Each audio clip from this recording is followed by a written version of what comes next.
জয় শ্রীরাম। তো দেখো, আজকে আমার ভোটার কার্ডের হেয়ারিং আছে। তো হেয়ারিংয়ের মাঝখানে কী কী হয় সেগুলো আপনাদের জানাবো। আমি এসেছি আমার দাদার পাশে, বাইক নিয়ে যাব হেয়ারিংয়ে। ওটাই অপেক্ষা করতেছি কখন 11টা বাজবে। তো আজকের ভিডিও টপিক হলো হেয়ারিংয়ে কী কী ধরনের কাগজপত্র লাগে এবং কোথায় হয়, বালুরঘাটের জায়গাতে। ঠিক আছে, রাখলাম। তো এই যে দাদা আমার বাইকটা বের করতেছে, আর আমরা দুজন যাবো এখন আমার ভোটার কার্ডের হেয়ারিংয়ে। তো দেখাচ্ছি আপনাদের ভোটার কার্ডের হেয়ারিংয়ে বালুরঘাট কোথায় হয় এবং কি কি কাগজপত্র লাগে।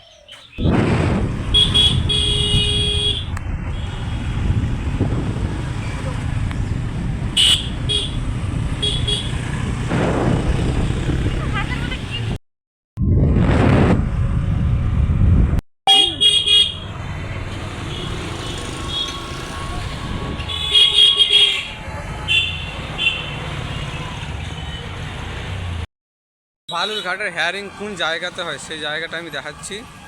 এই যে দেখো, সত্যজিৎ মঞ্চ, এই জায়গাটা ঠিক এইদিকে যে জায়গাটা দেখা যাচ্ছে, এই যে দরজাটা খোলা আছে, এদিক থেকে তুমি প্রবেশ করবে ভিতরে। আর এই জায়গাতে আপনার ভোটার কার্ডের হেয়ারিং যেটা হয় সেটা লাইন দিতে হয়। এবার আমি যাচ্ছি ভিতরে। দেখো এই যে গেটটা, এই যা সেবিক আছে একটা, যার ডিউটি পড়েছে। আর ভিতরে এই রকম দেখতে পাবে। না না না,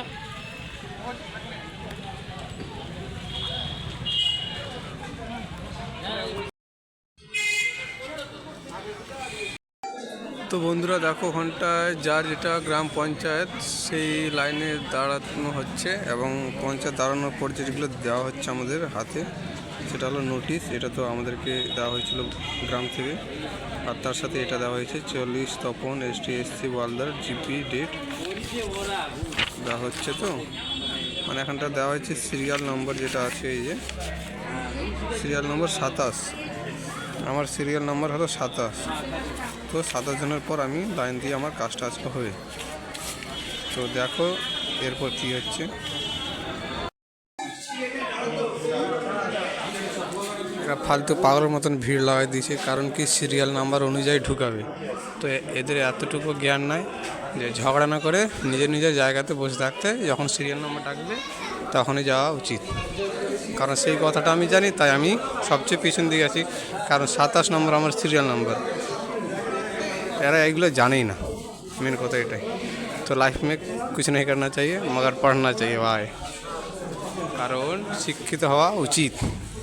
বিনা শিক্ষিত হলে এরকম ভিড়ের মধ্যে থাকবে, আর শিক্ষিত হবে তো আমার মতো পিছনে থাকবে। 2 মিনিট আগে আমার দাদা এগুলো সব আমাকে আবার দিয়ে দিল, যেগুলো আমি হলো গ্রামে নিজের ডকুমেন্টের যেগুলো আমি জমা দিয়েছিলাম এইগুলো। এবার বলছি যে এইগুলো ডকুমেন্ট নিয়ে নাকি সিরিয়াল নম্বরে 87 আমাকে লাইন দিতে হবে আবার, এবং যখন আমাকে হেয়ারিং ডাকবে তখন এইগুলো জেরক্সের সাথে অরিজিনালও দেখাতে হবে, তারপরে নাকি আমার হেয়ারিং কমপ্লিট হবে। তো দেখি কী হচ্ছে সেটা আপনাদের জানাবো। বিশৃঙ্খলভাবে হচ্ছে, লাইন কোনো মেনটেন নেই, যে যেভাবে পাচ্ছে তারা সেভাবে নেই।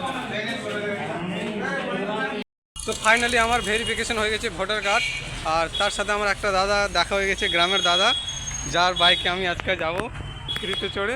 যা আসার সময় ফ্রিতে আসছিলাম, যাওয়ার সময় দাদা তো আমাকে বললো কি 5 মিনিট দাঁড়াতে থানা মোড়ে। তো আমি তো এখানটায় বসে আছি, কিন্তু এখনও আসেনি। কোথায় যে লেট হচ্ছে এত, বললো 5 মিনিট দাঁড়া আমি আসতেছি। তো দেখি কখন আসে। এই জায়গাতে আমি বসে আছি আর অপেক্ষা করতেছি দাদাটা কখন যে আসবে। আসে গেছি। যাই হোক, ফাইনালি আসে গেছি।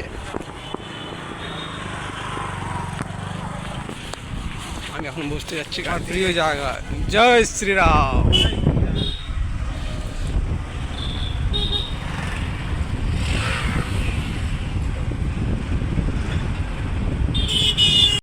দাদা আমাকে বাড়িতে পৌঁছানোর জন্য। তো দাদা খুব একটা কথা আমাকে নোটিস করলাম, যে দাদাকে যদি কেউ ফোন করে তো দাদা বাইকটা রাস্তার সাইডে রাখে এবং তাদের যাকে ফোন করে তার সাথে কথা বলে। এতে আমি খুব ইন্সপায়ার হলাম দাদার কাছ থেকে, এবং মোটিভেশন পেলাম যে এরকম দাদার থেকে আমাদের খুব সহজ একটা পরিবেশ পাওয়া যায়। ঠিক আছে দাদা, ধন্যবাদ। ওকে।